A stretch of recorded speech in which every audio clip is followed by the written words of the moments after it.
Hi, this is Marlene with Miami Ghost Chronicles, and I want to welcome you to another episode of Stories of the Supernatural. Whether you're watching a video or listening to a podcast version, please like and subscribe to us so that you can get notification of when a new show is released. Links to videos or MP3 files can be found at miamighostchronicles.com.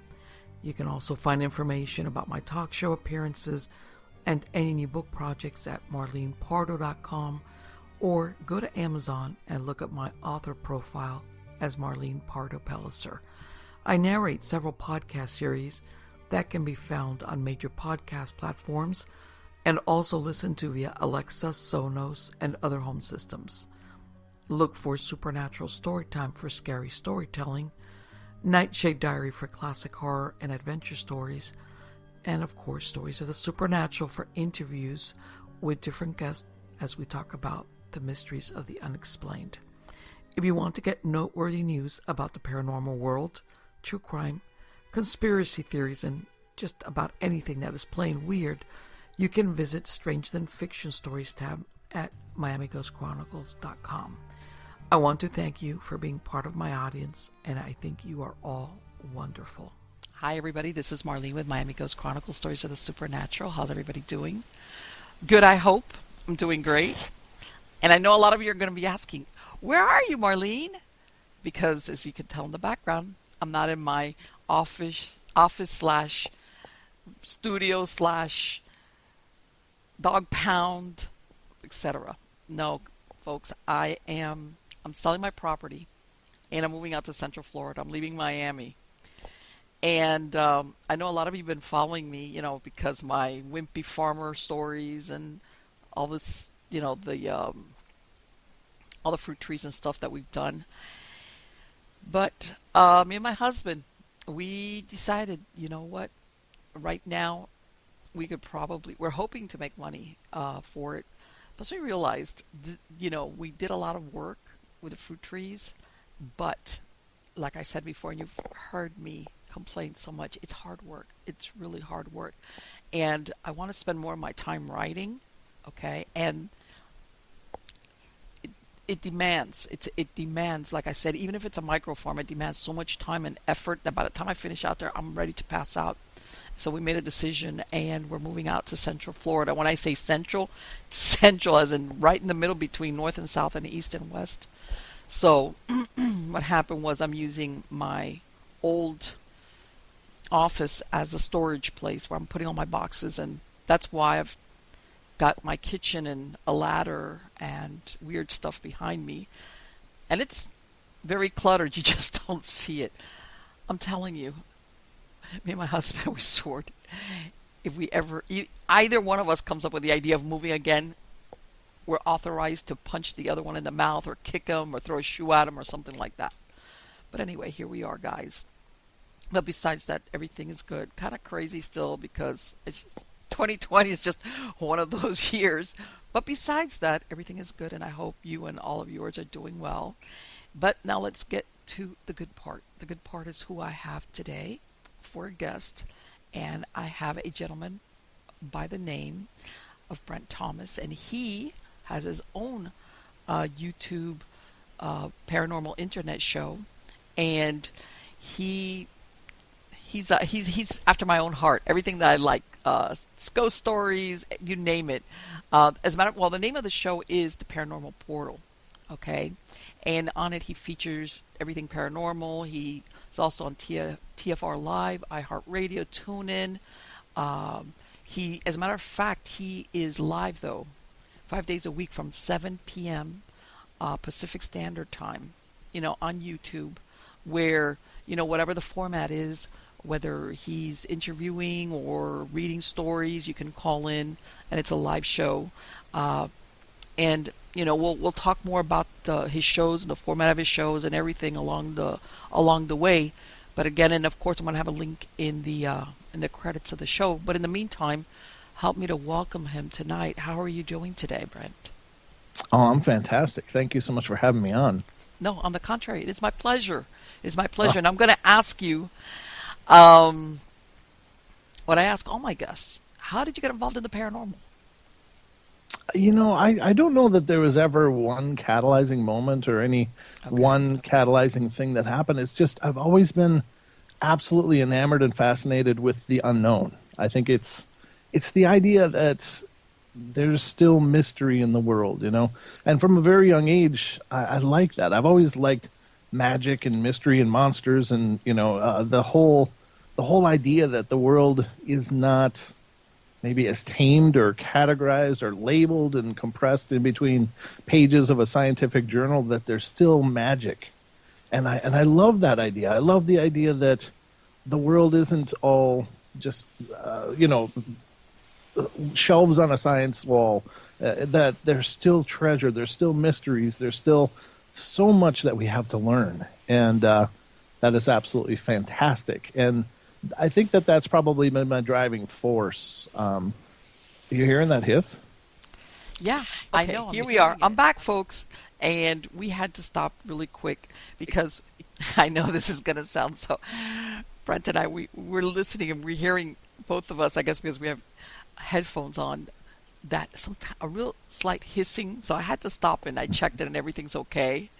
Okay. I know there's people out there going, "Oh, Marlene," and it's like, no. This is what happens in the world of recording videos. But anyway, let's get back and let's let Brett continue with his story. As in, you casually became a paranormal enthusiast, or was it the story? What was the allure for you in this?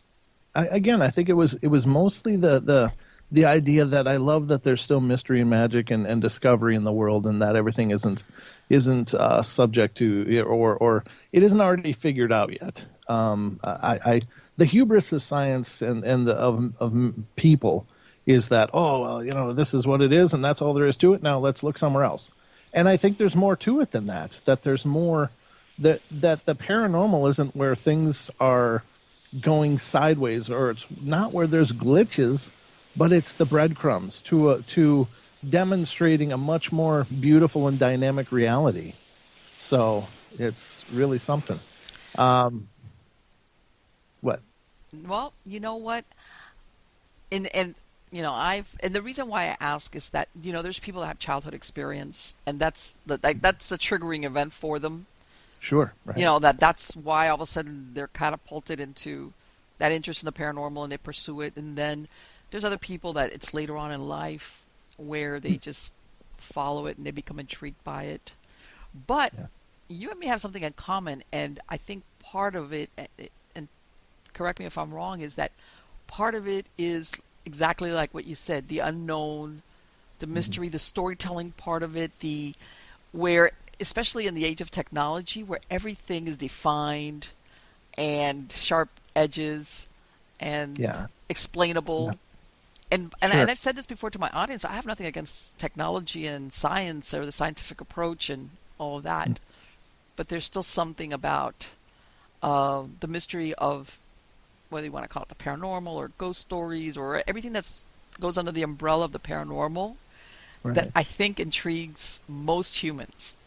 Yes. Unless you're one of these super analytical types. And then I think we're all dreamers, and maybe that's the draw for me, is that I'm a dreamer. I love the idea that we still have so much to learn, and I hope we do, because if we know it all and this is as good as it gets, then we got a lot of problems. So I want us to have a lot to learn. I want us to figure out more, because we're missing some things really seriously in this world, and as a race that's inhabiting this planet, and I want us to do better. And so maybe as we learn more about these spiritual and metaphysical and esoteric realms that we're embedded and surrounded in, maybe we'll learn how to do this better and be better to each other and better to our world. And that to me is wonderful. That's what I'm hoping. So, I don't know that there was ever one point, but I think I've always been sensitive throughout my whole life. My mom tells me stories of when I was young, how I would ask her questions of things that I couldn't possibly have known. And so I guess it's always been kind of a part of my experience to some degree. And I'm not ever one to wear the label psychic. I think everybody is psychic, but it just seems that I've always been tuned into those energies. Now, even though I was enthusiastic about all of this, and I would read everything I could about, ghosts and go to the public library because that's all there was. There was no internet, so I'd go to the public library and just get lost in the weird paranormal section, which was literally about 3 feet long and had a few books in there, but I would just go through those books like crazy because it was just, I love that world. But I was, surprisingly, I never really experienced anything paranormal in my childhood that I recall. Okay. I guess I don't want to jump ahead, but I mean, my first supernatural / paranormal experience was when I was 14 that I remember. Okay, what happened? Okay, all right. I didn't know if you wanted me to get into it yet. No, yes, of course. All right. So what happened was, I believe now, to preface the story, I believe that I was very, very close to a Bigfoot. Now, I didn't see it, but let me explain to you what happened. A friend of mine and I was 14, he was 15, and where I grew up was very rural, and it was right along a lake. But behind our homes, my friend lived very close to there as well, was the state forest. And it was this bluff, and I'm a Minnesota native, even though I live in the north of Idaho now. But there was this big bluff behind our house, and it was called, of all things, Rattlesnake Bluff. However, I never saw a rattlesnake. But we would always go up hiking up this bluff. It was just a beautiful thing. I mean, I grew up in those woods. I love those woods. I was out there all the time. But this one day in the summer, he and I hiked up to the top of the bluff, and we got up there and we're messing around, and then it was starting to get later in the afternoon, and we're like, we better get down because you don't want to be trapped up there in the pitch dark after the sun sets. Those forests get really dark, and I had to come down that hill once in pitch blackness, and it was wow. Absolutely harrowing. But we were getting down the hill and we were making good time and stuff. But we were coming down this ravine. It's like a dry run. It's never a flowing stream or anything, but it's all washed out from thousands of years of melt-offs in the spring. So it's all sandstone and limestone, so it carved it out. It's a beautiful little ravine. So we're coming down there. We're on this dried-off waterfall part, and we decided to stop on the ledge of this waterfall, and we're both looking down because the terrain ahead is actually kind of tricky. It's all just this field of these limestone boulders, and, it's a little treacherous, so we're kind of plotting our course. Okay, let's go down this way and stuff. And suddenly, right behind us, is the deepest, most menacing growl I have ever heard in my lifetime. This growl shook my body, vibrated my entire body, and it was right behind us. And I grew up here. I grew up in this land. I grew up in this area. The biggest thing we have was white-tailed deer. There's no bear. There's only deer, and they don't growl. And so we have coyotes and things, but whatever was making this noise was huge. It was enormous, and it was vibrating me, and I couldn't move. And it's not that I couldn't move. It's just that I didn't dare move because whatever made that noise, I knew in my heart was going to kill me. I was about to die. And the one solace I was going to take is that I wasn't going to see what it looked like before it killed me. That was like, I don't have to see that part. And I'm going to my death with my eyes shut. I'm going to go, yeah, exactly. I won't have that as my last image. So we stood there for a few seconds, and this thing continued growling, and just this rumbling, deep growl, and it was just terrifying. I was so afraid, and moments passed, and I said to my friend, I said, "What is that?" And he goes, "I don't know, but we got to get out of here." Because now a lot of Bigfoot enthusiasts say, "Don't run, don't run." So, but you have two options: it's fight or flight. And whatever was making that noise was way out of my fight category. Yeah, that was not an option, so that wasn't going to happen. So, yeah, I know.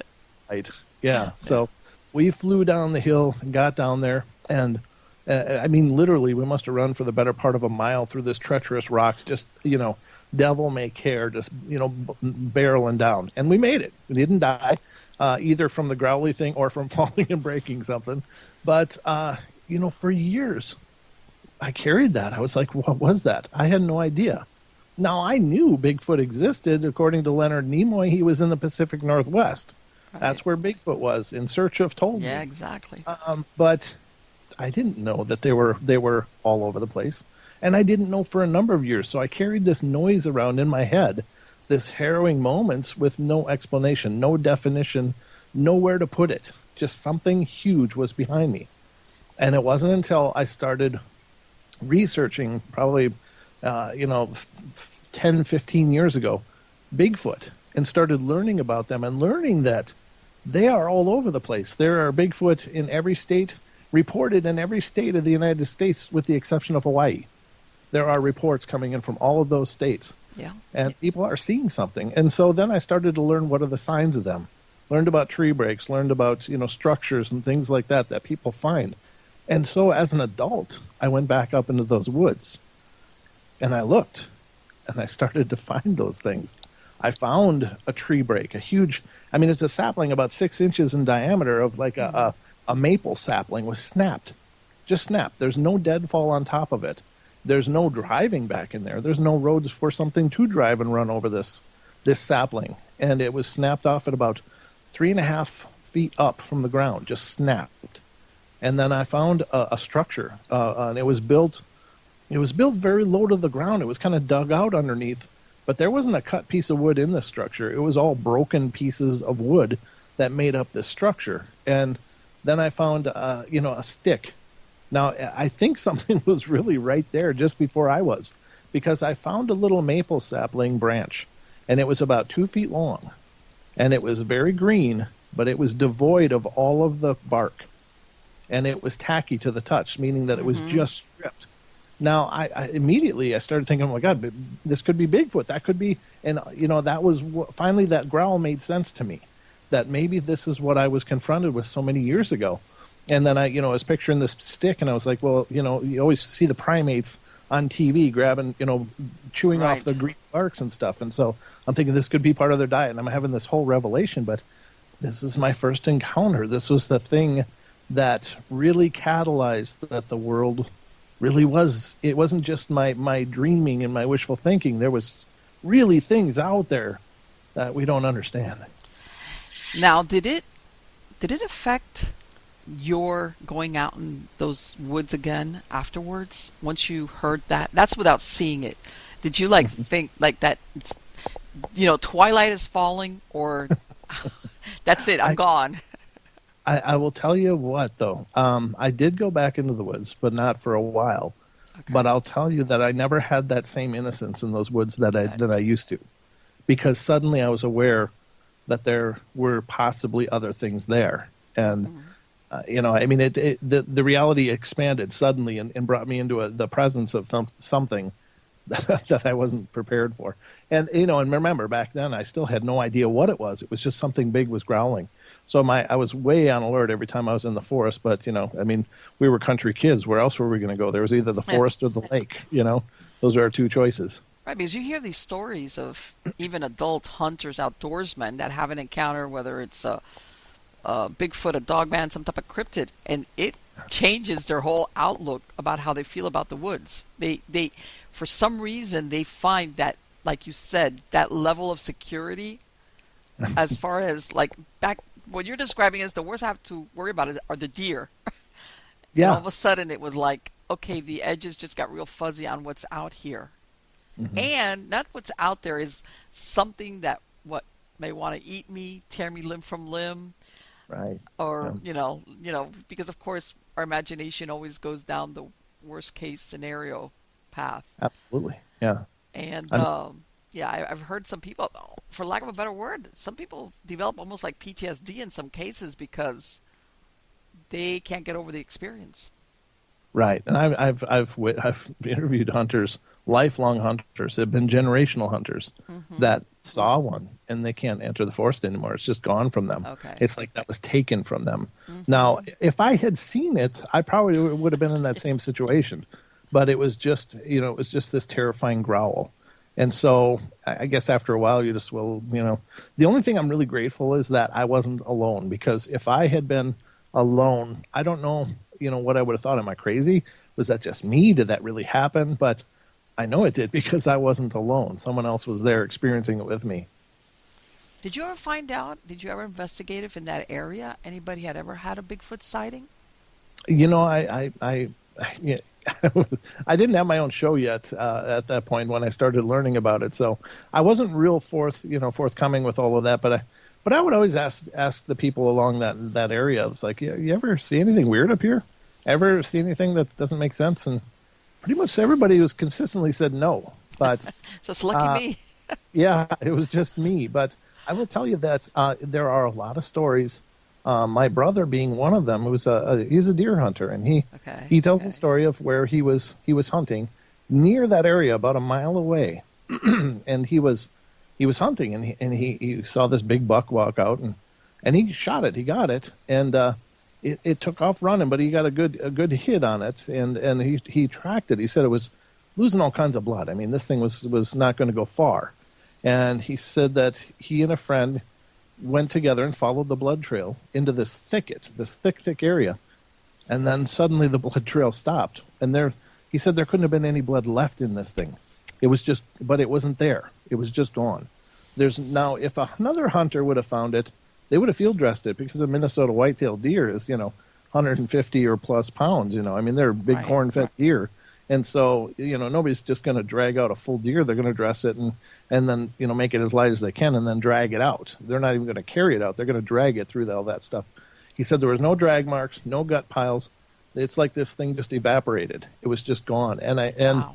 Now I've heard other researchers comment on that they believe that hunting is like the dinner bell for these things, because they are so much more adept and capable of navigating and going through these places. That's where they live.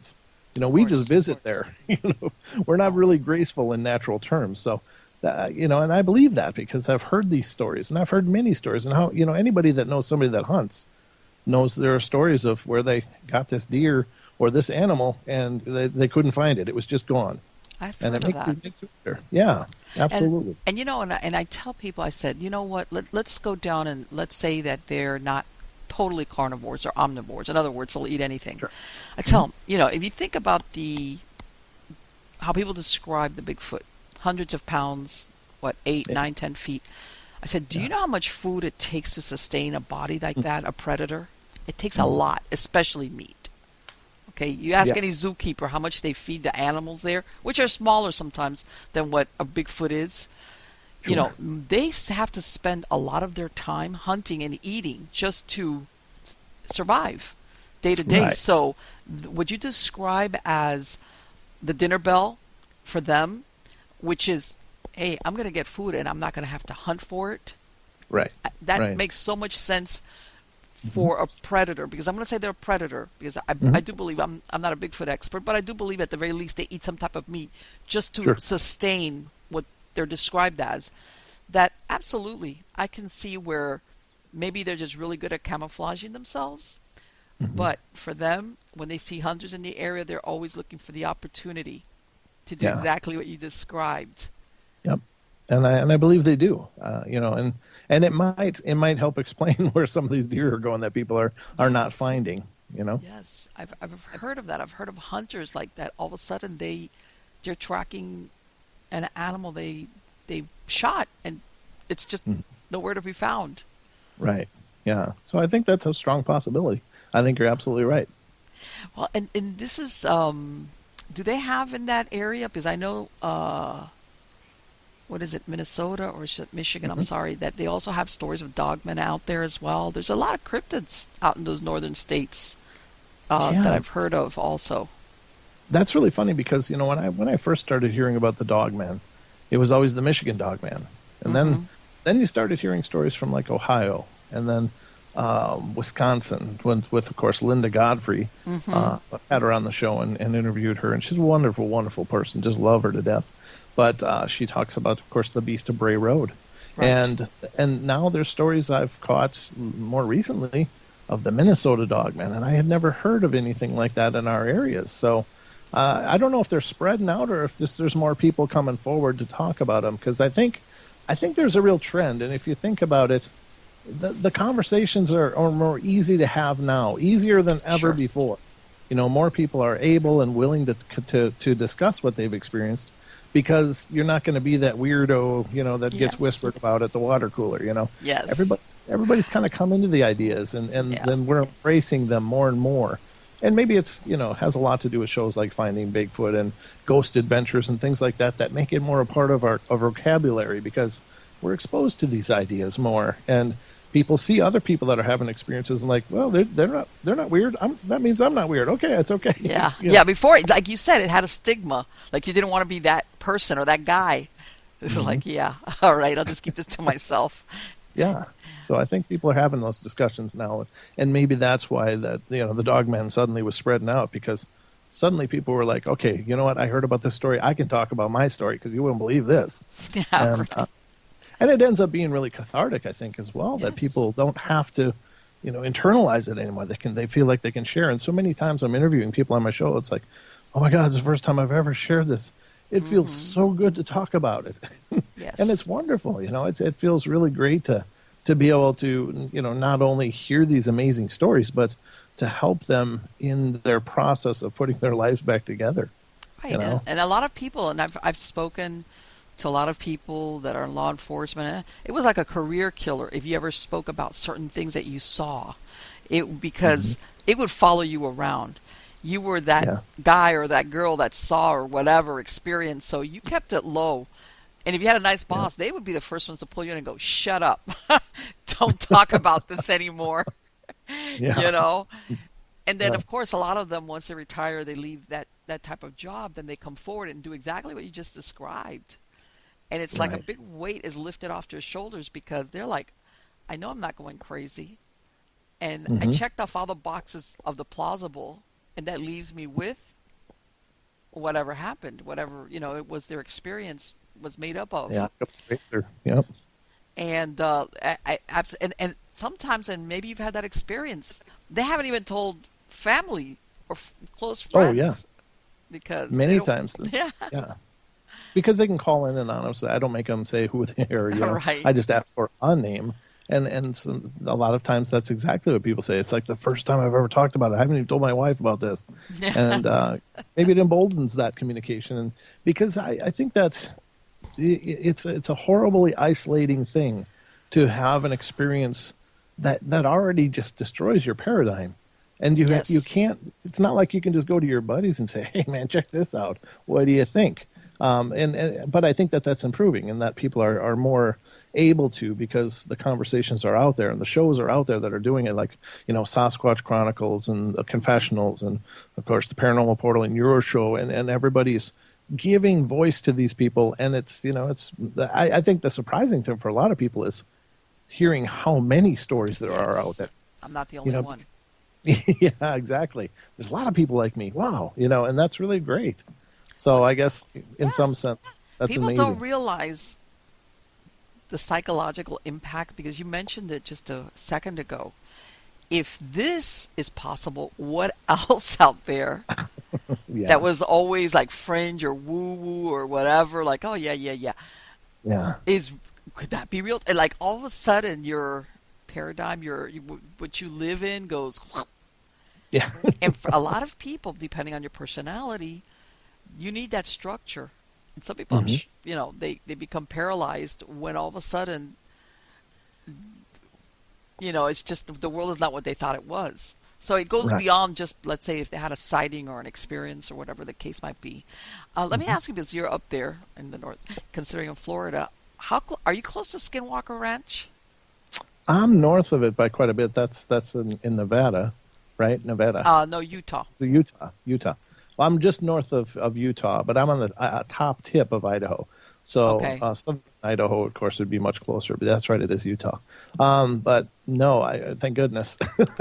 Well, you know what? I asked because I was going, I've always thought, and I'm thinking this is the one place that just about everything under the sun and a little bit extra actually occurs on that piece of land. Yeah, there's a few areas like that. But right, and I was about to go there, but I know there's others out there that just don't have that well known. But I'm sure that notoriety. Yeah. Yeah. Well, the funny thing is though, there's something going on out here on this whole region as far as UFOs is concerned. Now, another story of mine excuse me, is, all my life I've had an open mind for the whole UFO thing. I believe that, they're probably out there. I believe that they visited us, but it was a belief. And it wasn't until 7 years ago, six and a half or 7 years ago, I was visiting this area. I used to live in Minnesota, as I mentioned, but I was up here on a business trip because the company I was working for moved up here. So I came up on a business trip, and the person who owned the company was like, rather than put you in a hotel, he said, I bought this mountain cabin. It's been converted into our home. We haven't moved in yet. Do you want to just stay up there in the mountains? And I'm like, well, yeah, of course. And, he brought me up there and showed me around and stuff. And I was like, wow, it's really beautiful. And that was going to be where I was going to be sleeping. And it's an amazingly beautiful area. And earlier in the day, he was showing me around, and I noticed he had night vision binoculars. I was like, oh, cool, because I've always wanted to get a hold of night vision binoculars or, some night vision scope, because the truth of the matter is that our stars, when you look up at the night sky, you're seeing the yellow stars and some of the bluer colored ones, but most of the stars in our galaxy are actually red and are not so visible with the naked eye. So I was like, I can't wait to see what this looks like. I'd heard about it, people using, infrared to look up at the night sky. And so, after the day, I came back up there at the night, and it got nice and dark, and it was a late spring. It was still chilly out. There was a partial moon that night. I'm up in this mountain cabin, and the way that the house is situated is, it was built on one side of the valley.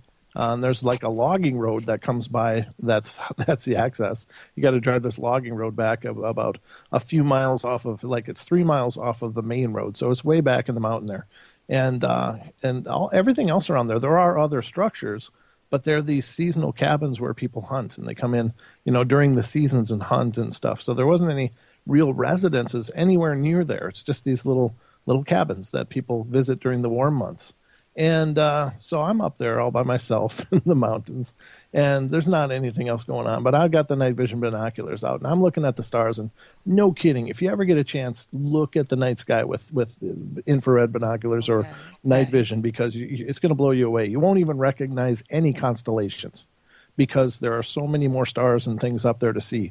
It's just spectacular. But I'm up there, and this is the first time I've ever played with night vision, so I'm like a kid, I'm just, look at that.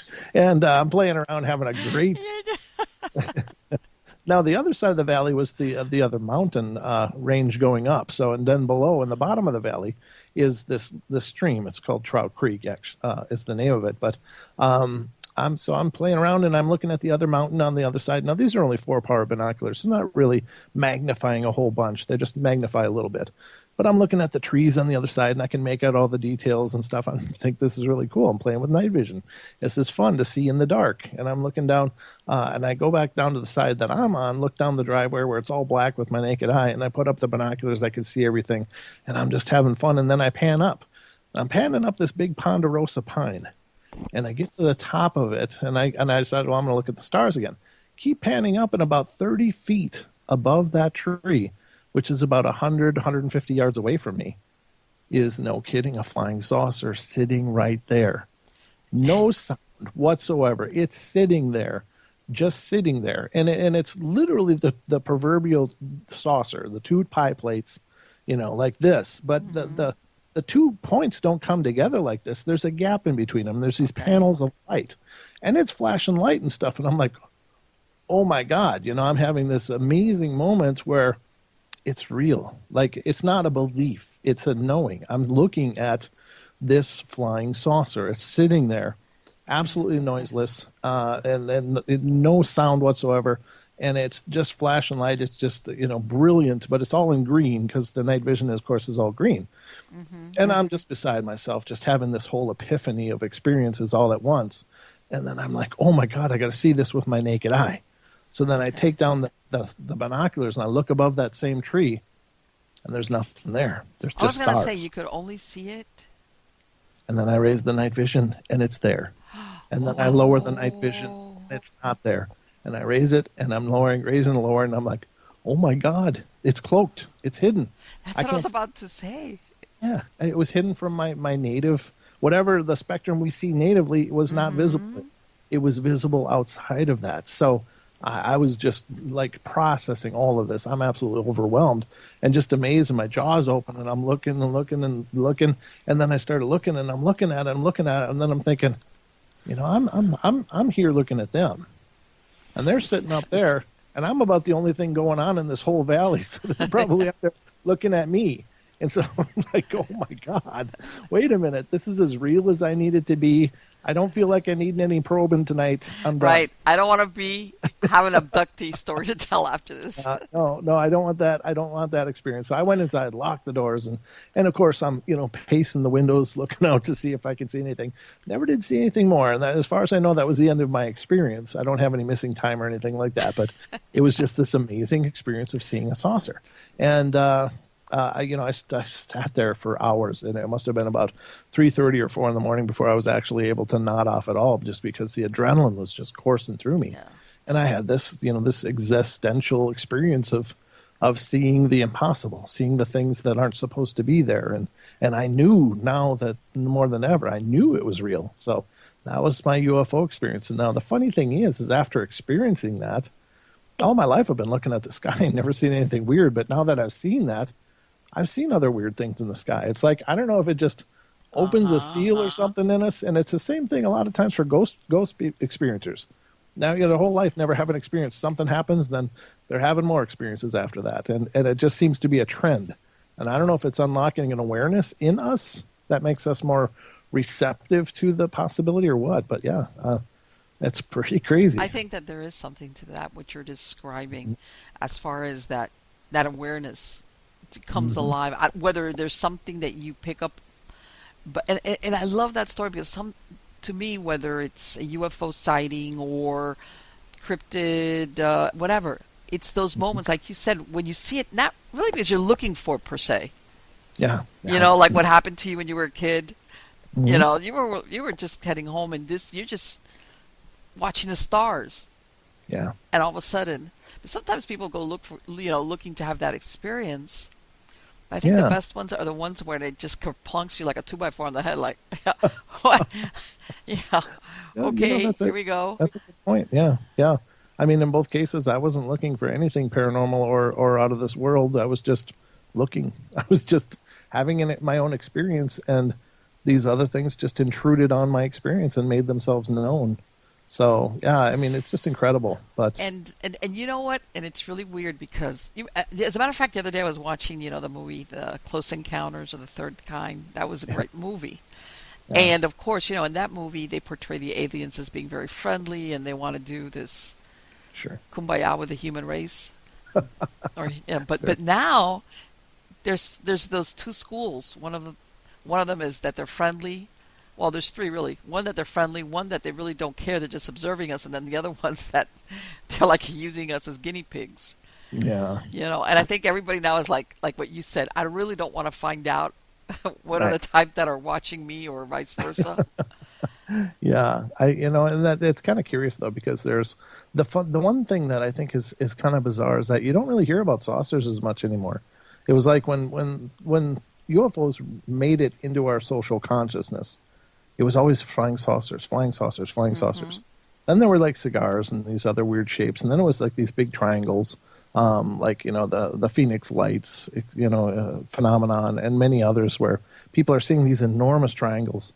Then there's the egg shapes and all these weird shapes, and it kind of occurs to me that I don't think we're just being visited by one type. I think that these different craft might be indicative of different races, the different craft design based upon where they're from. I think that stands to reason. I would love to know who was driving the one I saw, because that's a curiosity. I mean, it's what were they seeing? What were they seeing when they were looking at me, and what were they looking at me for?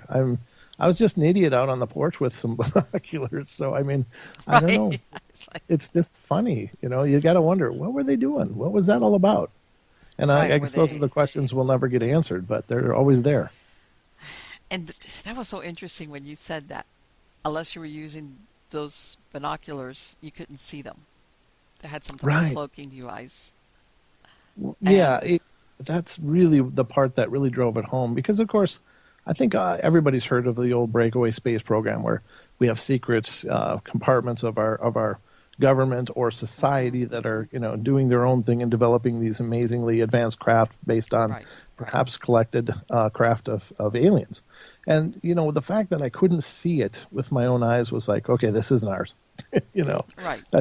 That's a whole different level. Right, because yeah, you're absolutely right. A lot of people think that UFO means alien or extraterrestrial, and it's not necessarily that. It's just unidentified, which could mean it's ours. It originates with this planet. But you said it's just really super advanced technology that is being kept hush-hush by some agency that nobody knows about.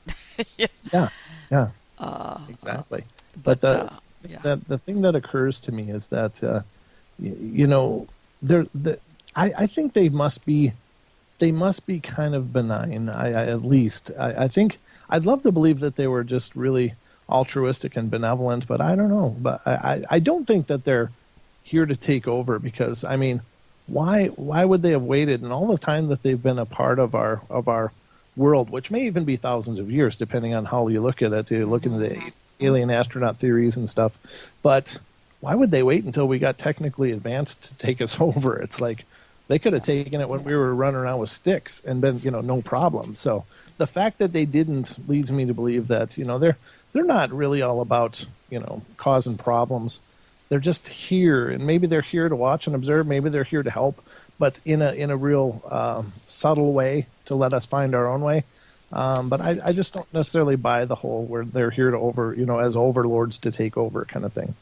Right, like how much, or then you can go into that school of, did they interfere? Did they genetically tweak us way back then? I know that there's that theory that's why they stuck around all this time, just to see what happens with the experiment, kind of deal. Yeah, we're an ongoing experiment, that's for sure. Well, yeah, and I've heard the same the different theories as far as there's different ones. There's some that are friendlier, some that are not. Some that are more hands-off, like the Star Trek Prime Directive thing, like step back and let them do their thing, don't interfere, don't help them with technology because you're going to screw up their world. Their development, That's true. And it makes you wonder, but I think the one that everybody worries about, though, I hate to say it, is if you have beings that are so advanced that they could, however, whether they're interdimensional or black hole or however they get around, obviously they're more advanced than us, so we're kind of at their mercy if they decided to become nasty, I guess is what I'm saying. I know everybody always thinks about that in the back of their mind, as in, I hope they're friendly. Yeah, and I think they are, but if they're able to either traverse dimensions or to do whatever they want, come across the stars, and they have these ultra advanced craft that we can't even figure out how they're running. I don't think we would be any kind of technological challenge if there's stories of missiles being disarmed by these these craft that are appearing during testing and stuff. Yes. And so obviously, no matter what we would lob, they could just turn it off. So I don't think that we would probably pose much of a challenge.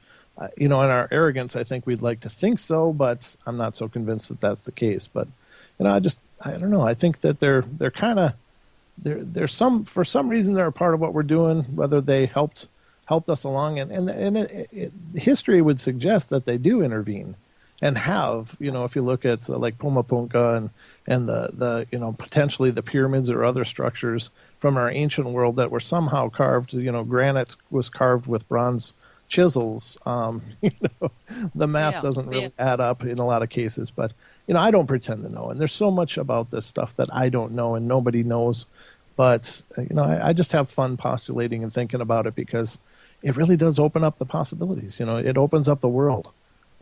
Well, that when I say recently, I mean, what is it, a couple of years ago, that they admitted that they did have a program through the government. They basically disclosed because they were having so many reports from pilots. Describing these ships or crafts or whatever you want to call them that were speeding along and doing maneuvers that In other words, it was like they finally admitted it, and it's kind of hard to dismiss that. Right. Yeah, it is. Very difficult to dismiss that. And again, like I said, I'm sure that that's been going on for many, many, many years, and way before there was just a lot of pilots or trained observers, whatever you want to call them, that it was like, let me just shut up before they debrief me and then send me off for a psych or whatever. Yeah, exactly. But it's and like even what is it when you look at in Peru, the Nazca lines, those. Those the designs shapes. of animals, are the only way you could see them was hundreds of feet in the air. And, you would think back in those years of those civilizations to have pulled manpower off to do those things, that was something very important. Because usually you had your people making food or artisans or storing food or whatever it was for survival. So when you pulled people to work on that, it had to have some very, very important significance. Right. Yeah. And of course that makes you think. In other words, they weren't doing it just because we have nothing better to do, and let's get artsy craftsy and carve out these huge glyphs on the side of a mountain. Yeah, that's true. Very good point. So it when you put your mindset back in those times, back then people didn't. Unless you were, of course, way up the food chain, you really didn't have that much luxury time, like as far as like I have nothing better to do. Yeah, there was always something better to do. You had to work. You had to farm or whatever it was, whatever it was that you were doing at that time in that civilization. Yeah, there's a lot out there that still is under the question mark. And you know what? I've gone to some, and I don't know if you've had this experience with people that you've interviewed, Brent. I've gone to a few groups out here that talk about UFOs and UFO encounters, and MUFON were doing presentation. And it was incredible because I had people telling me, after the presentation, came up to me and were telling me that they had had a sighting, and at this point just of a UFO, and then they had a uptick of paranormal events in their home. Oh, yeah. Which was really weird. And it was more than one person, by the way, that told me this. That is really weird. But, there is kind of a bleed through if you look at the phenomena between spirit stuff and some alleged abduction stuff. It's very, very close in a lot of ways. The creatures standing by the bed, coming through walls, dragging people through walls, and all those kind of experiences. So there is a real similarity between the two, and it just makes me believe that I think that we perceive a lot of things, and we're perceiving a lot of things, but we just throw a label at it and call it spiritual. But I think that many things that may exist in other dimensional realities may just appear to us as spirits, even though they're really not. And perhaps some of these visitors that are doing these things are just a multidimensional entity. And I don't mean that in a like, oh, that's all they are, but right. That they're a multidimensional entity, and as they interact in our realm, perhaps fundamentally they would appear like a spirit, but they're not. Right. Yeah. And I've heard that some people think like the Greys are biomechanical. I mean, there's so many theories out there floating around as far as what they really are. And even the Men in Black thing. Some people think it's a human. Other people think they're not because they're so weird looking. Very like, how can I say, pretending to be human kind of appearance. Yeah. And those, you hear reports of the Men in Black from everything. The people that had that experience with Mothman. Everybody that's had weird experiences, especially if it's gotten a little bit of publicity. Yeah. Have reported sometimes for years back that they got a visit from some weird individual telling them to shut up or something like that. Stop talking, huh? Yeah, it seems like it. It's sometimes the Men in Black reminds me of like that movie with Matt Damon, The Adjustment Bureau. I don't know if you saw that, but it's like maybe they have a lot of different roles, and maybe they're just, maybe they are just watchers of some kind, trying to keep our trajectory on point or on path, so that we get to where we need to go. But yeah, it's kind of bizarre. I don't know. The thing with this is, and I'm sure this is something you're very well aware of as well, but it's, when I started doing this show, I thought, well, I know a lot about this stuff. I got this stuff sorted out. Yeah, I could do a great job. And then you start doing it, and you start hearing these things that people bring to the table, and you suddenly realize you don't know anything. There's so much to it. There's so much, and I think it's honestly, it's the realm of possibility. And when you start crossing the ideas that some of it may very well be spiritual, some of it may very well be alien, some of it might be cryptids, but then you start talking about tulpas and thought forms and manifesting things inadvertently in poltergeists and other spiritual presences, and suddenly you've got this huge laundry list of possibilities. And then it might be quicker to just say what isn't possible, and you realize pretty quickly that it's all possible. Sure. And a lot of times we're the agency. In other words, it's not the ghost thing, like you said, whether it's a tulpa or poltergeist. That's very interesting. We're very powerful beings, I think. We are. I think we are these dynamically impressive, divine, radiant lights that have been somehow fooled into the idea that we're separate and helpless, But we are absolutely, just imbued with this amazing ability and awarenesses that we've just got to remember how to find it, It's like separate, right? You mentioned it, and you're right. It's like a Venn diagram. I think all those areas overlap as far as the spiritual, or if you want to look at ufology. You're breaking up. I am. Am I better? Or did Yeah, no. Am I okay? Yep, you're good now. Okay, good.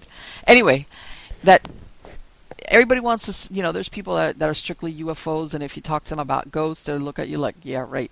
Or the other way around. And I think really that they all overlap, whether it's cryptids, or even, the parapsychology part of like the power of the mind, whether it's remote viewing, psychokinetic energy, which a lot of people think is a source of poltergeist activity. All those things, I think they kind of overlap at some point. They're not totally separate, despite what people, Yes. Because I'm sure there's people out there, I've spoken to people, the ufologists, that they're like strictly hard science. Yeah. And don't talk to them about anything else. And it's kind of funny when you think about it. It's like, well, you'll believe there's little people in flying craft that are coming from across the cosmos. Or you'll believe that there's this big ape out in the woods, or a dog man, but you won't believe in, the fact that, we are made of energy, and after we die, we may choose to linger. It's like, how do you differentiate? Why do they have such clear-cut things? But I think you're right. I think that there isn't always a clear-cut answer. It could be anyone or all or none, or, maybe there's something else still. And this is just all about the realm of possibility at the end of the day. And it comes to a point, and maybe those people are just hanging onto their paradigm with dear life, because people do cling to their paradigms desperately. This is what I'm willing to accept. This is what I can't get my head around. So, and they just stay in their path. That's their lane, and they don't want to leave it. They don't want anybody pulling them out of their lane. And maybe it's for some of them, like us, like move-on researchers, for example. They're very rigid. They're very rigid in their ideology, but I think they have to be, because they're representing a national group of researchers, and you've got to stay within a certain prescribed zone. Just like, if you're let's say if you're working in the post office, that you probably shouldn't be trying to discuss nuclear physics because you're a postman. That's what you're here for, So I think that's can be some of that too. But I don't know if I'm making any sense or not. I am in my head, what it's worth. That's all that matters, right? But no, I agree with you as far as that the people that we're all creatures of habit, some more than others, but we all desperately, in order to function, We need that structure and that familiarity. And when you start talking about things like that we're talking about putting a big, huge dent in people's reality. It's like, Yes. I guess I just won't go to work and sit here and think about that, you know, because, and I think that part of it is just enables us to keep functioning, but at the same time, and I agree with you, I think because it's become a little bit more mainstream because of shows and podcasts and things, people talking about it, it's become more acceptable, not that much stigma for people to actually come forward Yes. and talk about it. Yeah, I agree. And it's safer now than ever. Yes, and that makes it okay because there's there's people out there that sometimes that one event, whatever it was, is their whole life is determined by before and after that event, whatever they saw or experienced. Yes. That's how important it is to them because, like you said, their reality kind of like shook a little bit. And then, you know, now they're coming forward and talking more about it and things of this nature. And I think I tell everybody, there's a lot that I consider that falls under that paranormal umbrella. It's just not ghosts and the paranormal or spiritual. Mm-hmm. God, there's so many things out there. Even, let's say, the extraterrestrials. Do they come from space? Are they traveling between dimensions? You hear about a correlation between UFO sightings and sightings of cryptids. You know, like all of a sudden, like, are we talking, are these cryptids slipping in through a portal when these UFOs come through? Who knows? I mean, this is just one of the theories I've heard out there. Or are they actually part of the same group, you know, loosely, which is why sometimes we can't find cryptids, or let's say Bigfoot in this case, because they're just not there to be found, in other words, or when we haven't found bones or anything like that. Yes. So, I mean, there's like that's the part where I say the horizon gets fuzzy because we really don't know what lies beyond that. Right. And even now, you know how everybody's all carried away about, you know, we're going to be colonizing Mars eventually. And I'm like, you know how much there's still left on here to do explorations about? Yes, I agree. And, you know, I think maybe it's in our genes that we're meant to stretch out to the cosmos, but I'm not sure that we're quite ready yet. We've got so much to figure out here, you know? Yeah, of course. It's like, all I can think of is Arnold Schwarzenegger and what was it, Total Recall or something like that. That's, every time I think of colonizing Mars, it's like... Oh, yeah, that was a great movie. Isn't that a great movie? Yeah, it really was, yeah. You know, it was like, yeah. And it's really weird because, you know, it had some of the things that you see of today where he's being tracked until he pulls that thing out of his nose. That's right. Yep. You remember that? That was like, I was looking at it, I was like, oh, his God. tracking booger, yeah, that's right. That's really, God, just track me, forget it. That's staying in there. I'm not getting it out. That's it. Yeah. Start with tinfoil hats instead.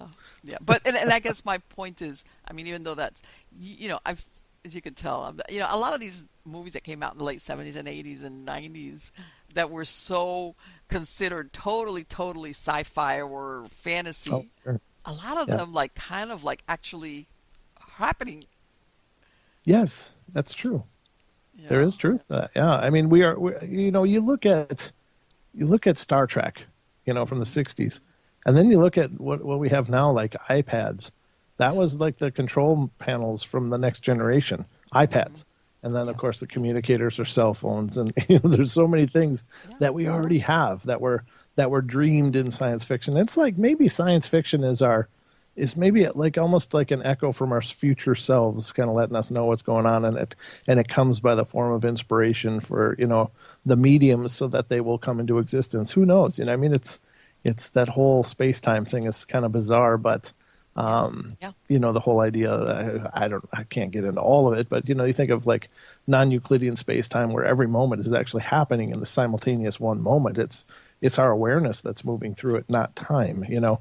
and that's a really exciting prospect, but it also will cook your bacon in a hurry if you think about it too much. Well, yeah, you know how people or creators or artists call it their muse, and maybe Yeah. when they're well, I'm going to use the word channeling.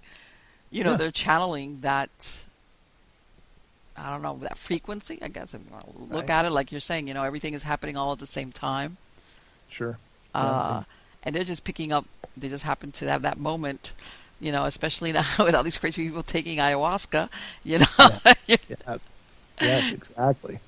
Yeah, I think that I really think, and this is a kind of a revelation that I've come by more recently, is that we talk about multidimensional beings and stuff, but I think we are. It's just we've forgotten that we are, because when you think about things like astral projecting, lucid dreaming, and stuff, these are very real experiences that could very well be happening on a different plane of reality or existence. Maybe it's a multiverse experiences. Maybe it's just another vibrational reality that we're not fully aware of in our conscious minds, but we can experience in these altered states. And I think that we are incredibly powerful, potent beings, but we just have somehow, or by some measure, forgotten this. And I think that's exciting to me, because we think that we're separate. We think that we're alone. We think that we're small, little, minuscule things on the face of this great cosmos. But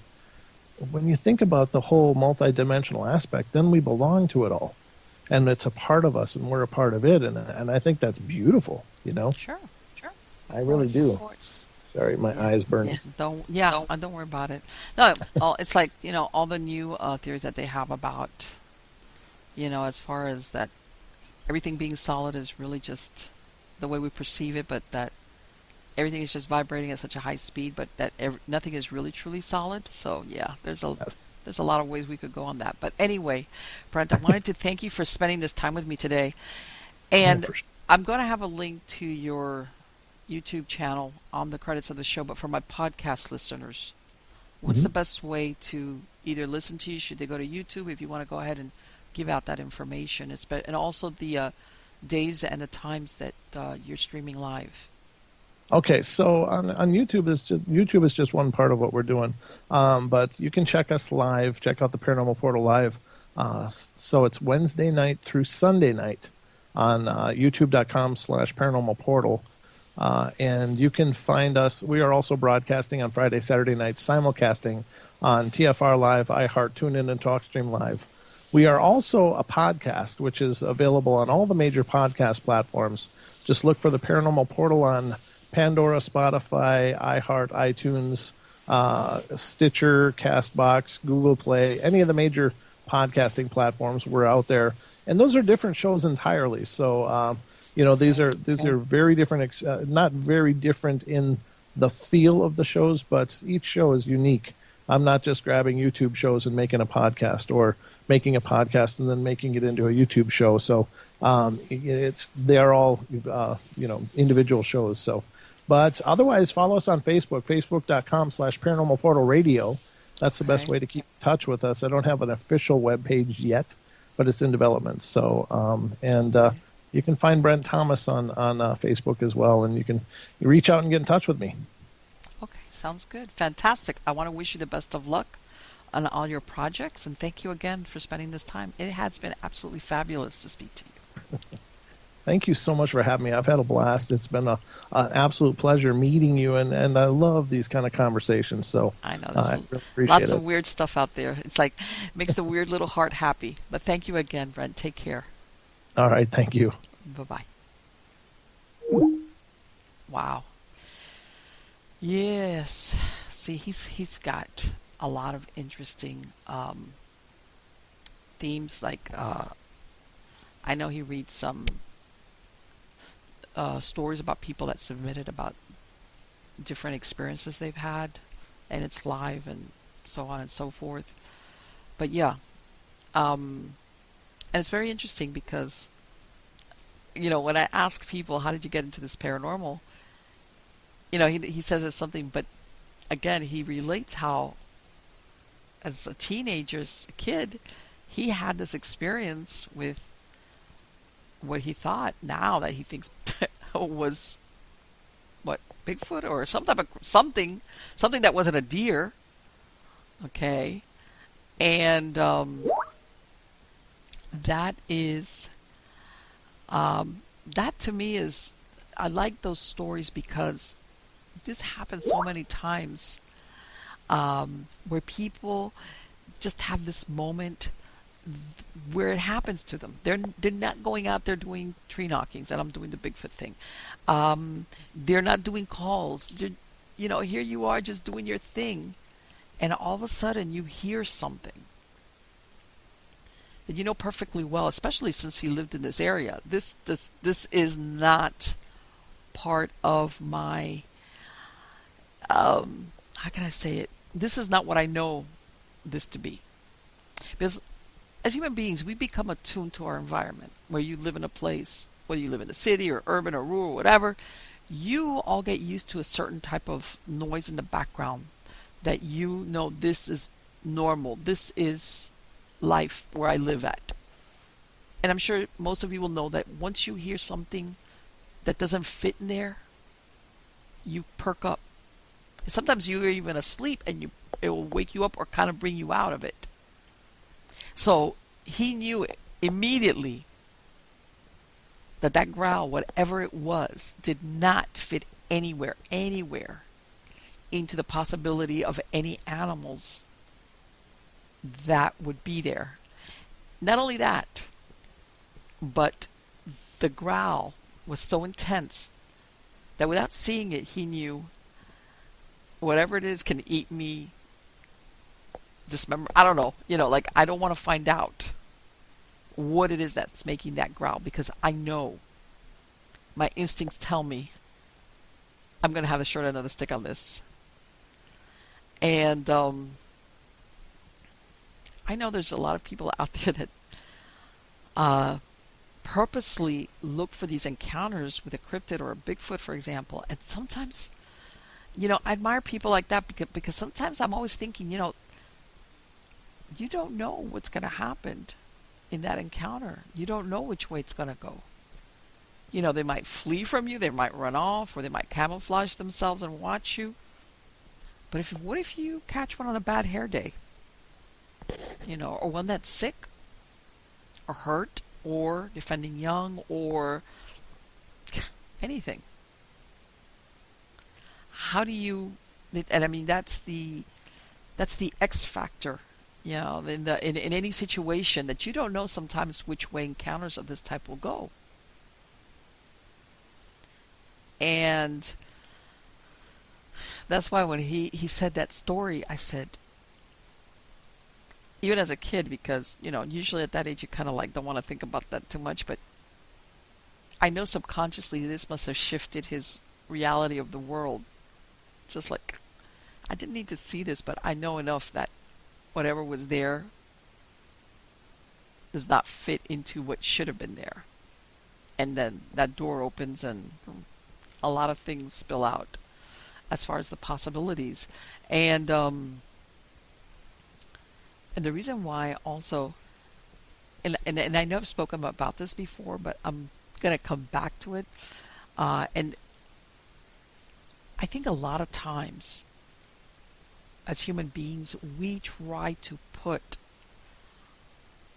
a human sensibilities to either, I'm going to say cryptid, if you want to call it an animal, because some of them you don't know how much of an animal they are, or they have some type of human qualities.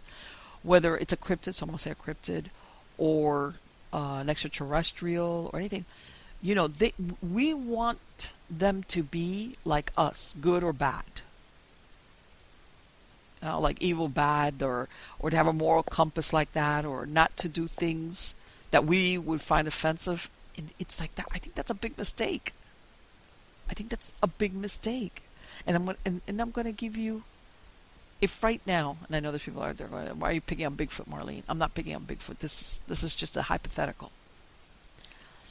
Like I said, let's say you've got a Bigfoot who's huge. All the descriptions for a Bigfoot is that they're massive, a lot of body weight. Okay. You know how much an animal like that needs to consume daily to sustain itself. Okay? That's not even considering if they have young or any reason why they're hunting extra. And they decided to go and hunt and eat a human. Okay? Because a lot of people say, well, they eat deer. Yeah, because deer are much more common and numerous in their habitat. They're in the woods. But, for us, our first initial reaction that if it was ever discovered that Bigfoots ate people when they had the chance, or because certain circumstances drove them to it, it's like, oh my God, it's horrible. And it's like, okay, do you really think that the lion that brings down the gazelle is evil? It's not. It's doing what it needs to do to sustain, to survive. And I think a lot of times people want to make, even if let's say that they do have human-like qualities or appearance or whatever, the first law is the law of self-preservation. And I think that if that ever turned out to be the case, that it was discovered, oh, by the way, these Bigfoot, they try not to, but if they have the chance, they're going to kill you and eat you. Because they need meat. They need X amount of meat from day to day. And they spend most of their day hunting or eating, which is what most animals do, to make it to the next day. And people would be like horrified. And it's like, why? It's not an evil or bad thing for us humans when we put our, how can I say, our motivations on it. For us, cannibalism is a very taboo thing among humans. And sometimes we try to put that on other species or animals, and that's not the case. It's not that moral compass doesn't exist with them. In other words, they might hunt and eat us not because they hate us or they're out to get us. It's just that they're hungry and they need to eat. And like a lot of predators, they're opportunistic. Can you imagine how that would, same thing, and I'm going to go with, let's jump ship and go to extraterrestrials, UFOs, whatever. It's scary to think, you hear about all these stories of people being abducted and probed, and, you hear of being harvested for women for their eggs and men for their sperm. In other words, you hear all these stories as far as abductions, what's being done to them. Different people have different levels of whatever, examinations or repeated abductions. And we see it from the point of view of, that's so evil or that's so bad. But maybe to them it is not. We would think, man, the only way I would do that to a sentient being was because I hated them or because I thought that they were lesser than me. But that doesn't mean that's our human motivations or the way we would judge how we would do this is how they would do it. Because to them, maybe they don't do it from, what's the word I'm looking for? They don't do it from an evil perspective. As much as we think it's intrusive and evil and to be taken and probed and examined and have DNA material taken from us and blah, blah, blah, and all the things that to human beings are like, this is horrible. Maybe who they are, what they are, where they come from, it isn't. It isn't a bad thing. They don't do it because they hate us. They do it because maybe this is part of how they examine specimens. Because I hate to say it though, that's about the only way you could really categorize the subject that's being treated that way. But it doesn't come from how can I say it? It's almost like lab rats. The scientists that use lab rats for experiments. I'm imagining most of those scientists don't hate, I hate those rats. They just use them because this is what I got to work with, or I need to test this, whatever it is. And that's that, and let's see what happens with my experiment. And I think a lot of people have a hard time wrapping their head around looking at other, I don't know what to call them, species, animals, whatever they are, with taking off the lens of how we see things. And by the way, I'm not saying, maybe there are ones out there that are evil, as the way we think of as evil. In other words, I'm not saying that that's off the table. You could have, whether it's a cryptid or an extraterrestrial or whatever you want to call it, that is evil and does enjoy maybe subjecting human beings to horrific experiments or eating them or terrorizing them. I'm not saying that that's not a possibility, but I'm saying that a lot of times we want to put our morality on something that has no concept of it. And maybe they just don't understand it. It's kind of like a weird thing that this is what happens when, we believe we're the center of the universe and everything works the way humans want and everything is seen the way humans do. And there's just something to be said that, we have to own our sensibilities as a species, because because something else doesn't have it doesn't mean they're bad or evil. They're just different. It's like, no, I'm telling you. But anyway, guys, I hope you like this show. I've got a lot of interesting guests coming on, even though I'm going to have to slow this down. Because, oh my God. Yeah, I'm moving and I'm never moving again. That's it. Once that's done, they're going to have to take me out with a crowbar. I'm not moving again. That's that. It's crazy. But you know what? I might as well do it in 2020. I mean, everything else is happening in 2020. So I might as well, what is it? Hang tight and go along for the ride. But yeah, it's like, again, you can see the background. I've got a ladder and weird stuff. And I'm doing this out of my dining room table that I pushed up against the wall. And Yep, it's crazy. But anyway, I do have interesting guests coming on. I'm going to have to do some scheduled juggling, especially now with the holidays coming up. Thanksgiving, Christmas, Halloween, all that neat stuff. But I'll take you guys along. I got a nice property that hopefully we're moving to real nice. Bigger than where we're at now, by the way. A lot bigger. It's going to be nice. Yep. And let me see if I can film it and I'll show it to you guys. And I'm hoping I can go out there. It's a real small town where I'm going to, though. It's only got about a little bit over 5,000 people living there. But it was established in the 1880s, which means there's probably a lot of interesting history and maybe ghost stuff. And, I'll be investigating once I actually, unpack and sleep for about a week and things like that.